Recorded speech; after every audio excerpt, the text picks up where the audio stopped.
आज आपण स्वच्छता अभियानावर आधारित एक पथनाट्य सादर करणार आहोत। मेरा चैन वैन सब उड़ गया, जालिम नजर हटा ले। मेरा चैन वैन सब उड़ गया, जालिम नजर हटा ले।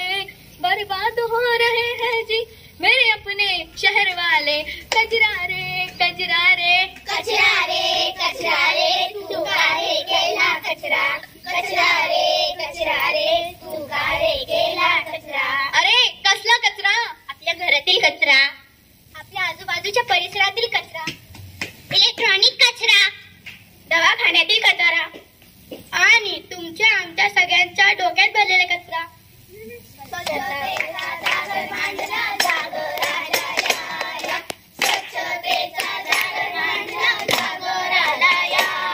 समीरा पुढे पुढे। हो,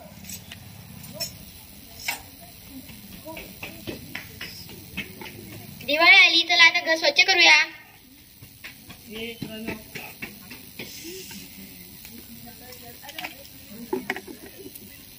अहो सुंदराबाई, हे काय करताय? कचरा फेकते। तुमचा घर स्वच्छ ठेवता आणि परिसर खराब, सगळेच फेकतात कचरा। तुम्हाला माहित आहे का कचरा फेकल्यामुळे काय होते? काय होते? मच्छर होतात। मच्छर चावला, मच्छर चावला, मच्छर चावला, मच्छर चावला, मच्छर चावला, मच्छर चावला। हो, मच्छर चावल्यामुळे काय होते?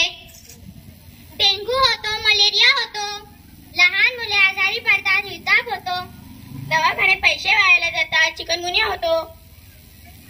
स्वच्छता पाळा, रोगराई टाळा, स्वच्छता पाळा, रोगराई टाळा, स्वच्छता पाळा, रोगराई टाळा, स्वच्छता पाळा, रोगराई टाळा, स्वच्छता पाळा, रोगराई टाळा। हो, मी आहे या गावचा सरपंच। मला या गावाला भंडाऱ्याची मोठी पंगत द्यायची आहे। अहो सरपंच, तुम्हाला पंगत द्यायची तरी आपण त्या प्लास्टिकच्या पत्रवाल्या माझ्या शेतात काही टाकू नका, त्याच्यामुळे पिकांचे नुकसान होते। अहो सरपंच, माझी गाय प्लास्टिक कचरा खाऊन मेली। मला तर पंगत द्यायची आहे, पण मी काय करू? त्यावर उपाय एकच, पावसाच्या पाण्यापासून पत्रवाळ्या बनवू व ते वापरू। हे नियोजन अगदी बरोबर आहे। प्लास्टिकचा कचरा टाळायला पाहिजे, प्लास्टिकचा कचरा टाळायला पाहिजे, प्लास्टिकचा कचरा टाळायला पाहिजे, प्लास्टिकचा कचरा टाळायला पाहिजे, प्लास्टिकचा कचरा टाळायला पाहिजे, प्लास्टिकचा कचरा टाळायला पाहिजे, प्लास्टिकचा कचरा टाळायला पाहिजे, परिसर स्वच्छ ठेवायला पाहिजे, आरोग्याकडे लक्ष दिले